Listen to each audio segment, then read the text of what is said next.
To South America, Chapter 3. We flew in over the South American Republic of Ecuador and landed at the tropical port of Guayaquil. We had reached the country where the balsa tree grows and where we would buy timber to build our raft. The first day we spent in learning the monetary system and enough Spanish to find our way back to the hotel. On the second day we ventured away from our baths in steadily widening circles, and when Herman had satisfied the longing of his childhood to touch a real palm tree, and I was a walking bowl of fruit salad, we decided to go and negotiate for balsa.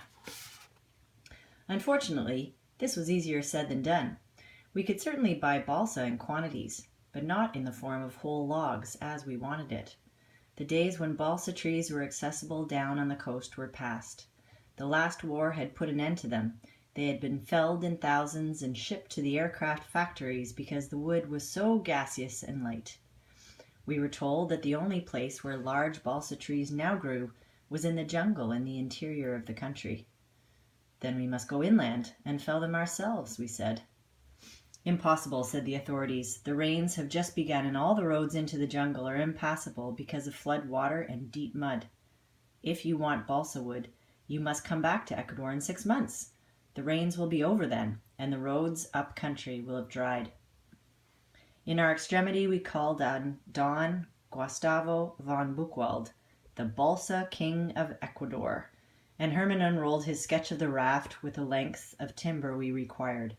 The slight little Balsa King seized the telephone eagerly and set his ancients to work, searching. They found planks and light boards and separate short blocks in every sawmill, but they could not find one serviceable log. There were 2 big logs as dry as tinder at Don Gustavo's own dump, but they would not take us far. It was clear that the search was useless. But a brother of mine has a big balsa plantation, said Don Gustavo encouragingly. His name is Don Frederico, and he lives at Quevedo, a little jungle town up country. He can get you all you want, as soon as we can get a hold of him after the rains. It's no use now, because of the jungle rain up country.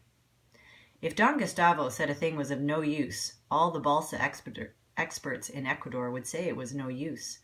So here we were in Guayaquil with no timber for the raft and with no possibility of going in and felling the trees ourselves, until several months later, when it would be too late. Time's short, said Herman. And balsa we must have, said I. The raft must be an exact copy, or we shall have no guarantee of coming through alive. A little school map we found in the hotel with green jungle, brown mountains, and inhabited places ringed round in red told us that the jungle stretched unbroken from the Pacific right to the foot of the towering Andes. I had an idea. It was clearly impractical now to get from the coastal area through the jungle to the balsa trees at Quevedo. But suppose we could get to the trees from the inland side by coming straight down into the jungle from bare snow mountains of the Andes range. Here was a possibility, and the only one we saw.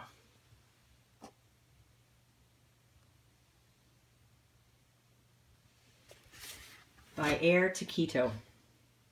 Out on the airfield we found a little cargo plane which was willing to take us up to Quito, the capital of this strange country, high up on the Andes Plateau, 9,300 feet above sea level. Between packing cases and furniture, we caught occasional glimpses of green jungle and shining rivers before we disappeared into the clouds.